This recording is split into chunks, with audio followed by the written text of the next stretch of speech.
pagkidlat at pagkulog dito sa silangang bahagi ng Southern Luzon at Visayas. So pag-iingat po para sa ating mga kababayan sa posibilidad ng mga pagbaha at pagguho ng lupa. Samantala, ang Southwest Monsoon o habagat naman ay umiiral pa din dito sa kanlurang bahagi ng Luzon kung saan ngayong araw ay magdudulot pa rin po ito ng mga kalat-kalat na pagulan, pagkidlat at pagkulog dito naman yan sa kanlurang bahagi ng Northern at Central Luzon. At sa nalalabing bahagi naman po ng ating bansa ngayong araw ay meron lamang tayong mararanasan pa din ng mga isolated na mga pagulan, dulot ng habagat at ng mga localized thunderstorms.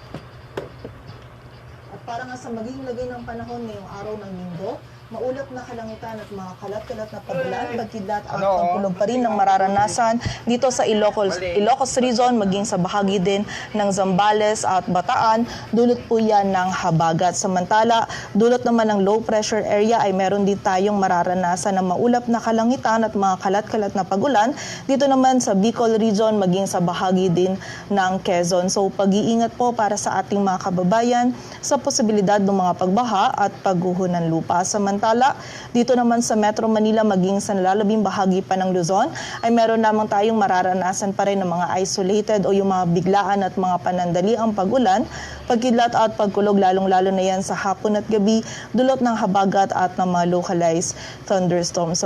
So kapag po tayo ay lalabas, wag pa rin natin kalilimutan yung mga pananggalang natin sa ulan, and also yung mga regional offices din natin ay nagpapalabas ng mga thunderstorm advisories or mga babala ukol sa mga pag-ulan na ito.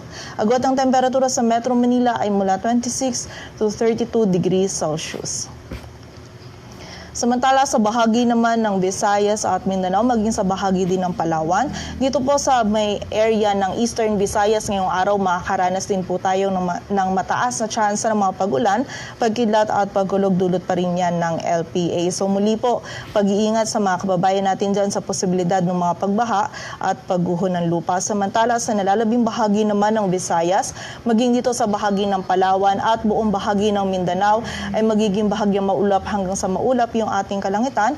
Meron pa rin tayong posibilidad ng mga isolated na mga pagulan, dulot naman ng mga localized thunderstorms. And during severe thunderstorms, posible pa rin po maging katamtaman hanggang sa mga malalakas na pagulan yung ating maranasan, at maaari pa rin po ito magdulot ng mga pagbaha at pagguho ng lupa. So pag-iingat pa rin po para sa ating mga kababayan.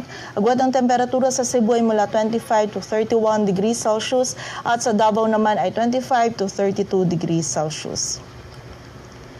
At para naman po sa lagay ng dagat baybayin ng ating bansa, wala na tayong nakataas na gale warning, kaya malayong makakapalaot yung mga kababayan nating mga isda, pati na rin yung may mga maliliit na sasakyang pandagat.